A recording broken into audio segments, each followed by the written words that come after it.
ನನಗೇನಂದ್ರೂ ಪರವಾಗಿಲ್ಲ, ಆದರೆ ಯಾರಾದರೂ ನಿಮಗೇನಾದರೂ ಹೇಳಿಬಿಟ್ರೆ ನಾನು ಮಾತ್ರ ಸುಮ್ಮನೆ ಇರಲ್ಲ. ನೀನೇನು ಅಂತ ನನಗೆ ಚೆನ್ನಾಗಿ ಗೊತ್ತು ಮಗಳೇ.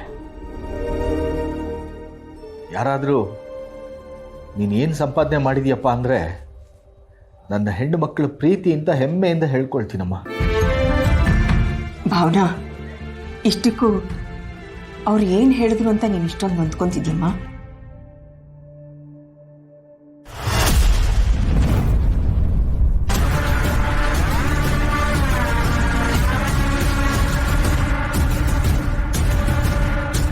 ಅಪ್ಶಕುನ ನಿನ್ ಕಣ್ಣಿಗೆ ಏನಾಗಿದೆ? ಅಲ್ಲ ಕಣಮ್ಮ, ಪೂಜೆ ನಡೀತಾ ಇರೋದು ಗೊತ್ತಾಗಿಲ್ವೇ? ಅಲ್ಲಿ ಮೈ ಮೇಲೆ ಜ್ಞಾನ ಇಟ್ಕೊಂಡು ಬರ್ಬೇಕು ಅಂತ ಗೊತ್ತಾಗಲ್ಲ ನಿನ್ಗೆ? ನಿನ್ ಕೈಲಿ ಹೋಮ ಮಾಡಿಸಿ ಇನ್ನೇನೇನು ಅನಿಷ್ಟ ಕಾದಿದ್ಯೋ ನಮಗೆ. ಇಷ್ಟದೋಳೆ ನಾವು ಈ ಮನೇಲಿ ಒಳ್ಳೇದಾಗ್ಲಿ ಅಂತ ಯಾವುದೇ ಪೂಜೆ ಮಾಡಿದ್ರು ನೀನು ಬರಬಾರ್ದು. ನಿನ್ನ ದೋಷ ಎಲ್ಲ ನಾವು ಮಾಡೋ ಪೂಜೆಗೆ ತಟ್ಟಬಾರ್ದು ಅಂತಾನೆ ನಿನ್ನನ್ನು ಕರೆದಿಲ್ಲ. ಅಲ್ಲಿದ್ದ ಕಡೆ ಎಲ್ಲ ಅನಿಷ್ಟಾನೆ. ಏನ್ ಕರ್ಮನಪ್ಪ ಇದು. ಬೀಗರು ಮನೆ ಅಂದಮೇಲೆ ಒಂದು ಮಾತು ಬರುತ್ತೆ ಹೋಗುತ್ತೆ. ಅವ್ರು ಏನೋ ನಮ್ಮ ಬಗ್ಗೆ ಅಂದ್ರು ಅಂತ ನೀನು ನೊಂದ್ಕೋಬೇಡಮ್ಮ. ಸುಮ್ಮನೆ ಅದನ್ನೇ ಮನಸ್ಸಿಗೆ ಹಚ್ಕೊಂಡು ಯೋಚನೆ ಮಾಡಬೇಡ. ನೀನು ನೆಮ್ಮದಿಯಾಗಿರೋದು ಕಲ್ತ್ಕೋ. ಅಮ್ಮ ಪ್ಲೀಸ್, ಇದರಿಂದ ನೀವು ಬೇಜಾರು ಮಾಡ್ಕೋಬೇಡಿ. ನನಗೇನು ಮಾಡಬೇಕು ಅಂತಾನೆ ಗೊತ್ತಾಗ್ತಿಲ್ಲ. ಇಷ್ಟು ವರ್ಷ ನೀವು ಅನುಭವಿಸಿರೋ ನೋವು ಅವಮಾನ ಸಾಕು. ಇನ್ನು ಮುಂದೆ ಅದು ಯಾವುದು ಬೇಡ ಅಮ್ಮ. ಅಮ್ಮ, ನಾನು ಮತ್ತೆ ಫೋನ್ ಮಾಡ್ತೀನಿ.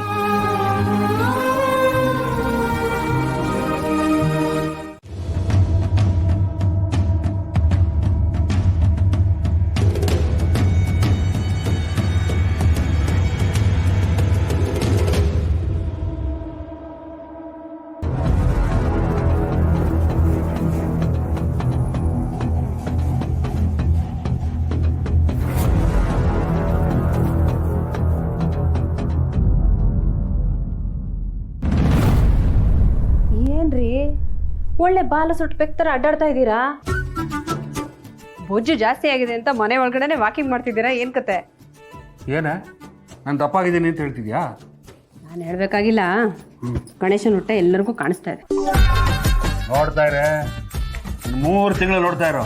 ಈ ಹೊಟ್ಟೆನ ಕರಗಿಸಿ 6 ಪ್ಯಾಕ್ ಮಾಡಿಲ್ಲ ಅಂದ್ರೆ ನನ್ನ ಹೆಸರೇ ಬದಲಾಯಿಸ್ಕೊಂಡ್ಬಿಡ್ತೀನಿ.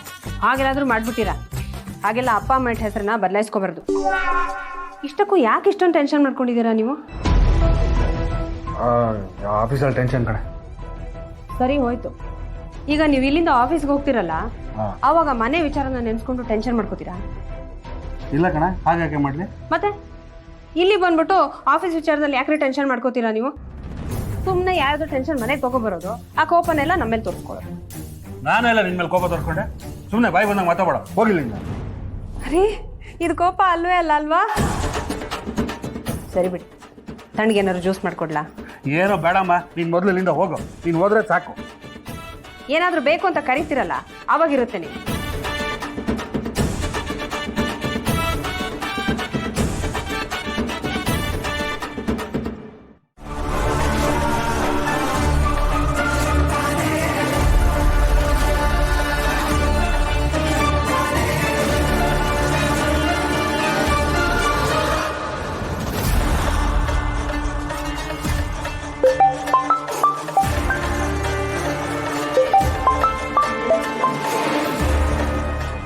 ಹಲೋ, ನಾನು ಜಯಂತ್ ಮಾತಾಡ್ತಾ ಇರೋದು.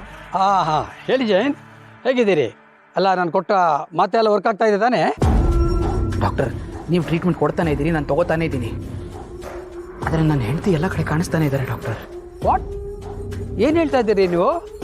ಹೌದು ಡಾಕ್ಟರ್, ಮೊದಲು ಬರೀ ನಮ್ಮನೇಲಿ ಕಾಣಿಸ್ತಾ ಇದ್ರು. ಈಗ ನಾನು ಬೇರೆ ಹೊರಗೆ ಬಂದಿದ್ದೀನಿ, ಆದರೆ ಇಲ್ಲೂ ಕಾಣಿಸ್ತಾ ಇದ್ದಾರೆ ಡಾಕ್ಟರ್. ನನಗೇನೋ ತುಂಬ ಸ್ಟ್ರಾಂಗ್ ಆಗಿ ಅನಿಸ್ತಾ ಇದೆ, ಅವ್ರು ನಿಜವಾಗೂ ಬದುಕಿದ್ದಾರೆ ಅಂತ.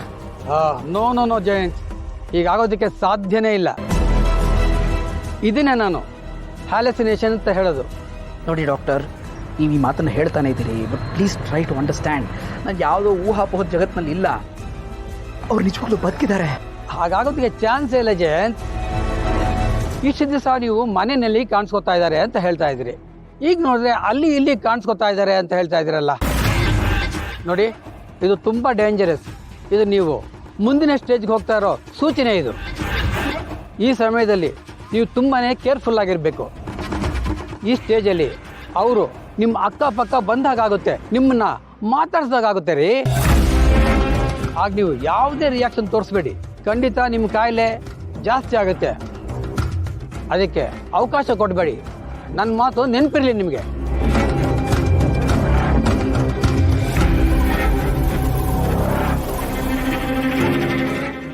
ನಾನು ವಾಪಸ್ ಕಾಲ್ ಮಾಡ್ತೀನಿ ಡಾಕ್ಟರ್. Thank you sir. ಆಯ್ತಾ ಫೋನಲ್ಲಿ ಮಾತಾಡಿದ್ದು? ಥ್ಯಾಂಕ್ ಯು ವಿಶ್ವರೇ. ಅಯ್ಯೋ, ಥ್ಯಾಂಕ್ಸ್ ಎಲ್ಲ ಯಾಕೆ ಹೇಳ್ತೀರಾ ಸರ್? ನಿಮ್ಮ ಫೋನ್ ನಾನೇ ಹೊಡೆದಾಕಿದ್ದಲ್ವಾ, so no problem. That's fine. Actually ನಾನು ಹೊರಡ್ತೀನಿ, ಕೋರ್ಟ್ ಒಳಗೆ ಬಿಟ್ಟಿದ್ದೀನಿ. ಸರ್, ನೀವೇನು ಹೊರಡ್ತೀನಿ ಅಂತ ಇದ್ದೀರಾ? ನಿಮಗೋಸ್ಕರ ತಾನು ಅಡುಗೆ ಮಾಡ್ಕೊಂಡು ಕಾಯ್ತಿದ್ದಾಳೆ. ಇವತ್ತು ನೀವು ಊಟ ಮಾಡ್ಕೊಂಡೇ ಹೋಗಬೇಕು. ಅಲ್ಲ, ಇನ್ನೊಂದು ದಿವಸ ಸರ್ ಪರವಾಗಿಲ್ಲ, ಕೆಲಸ ಇದ್ದೇ ಇರುತ್ತೆ. ಬನ್ನಿ ಸರ್, ಊಟ ಮಾಡ್ಕೊಂಡು ಹೋಗಿ. ನೀವು ಹೋಗಿರಿ ಸರ್. ಬಂದೆ.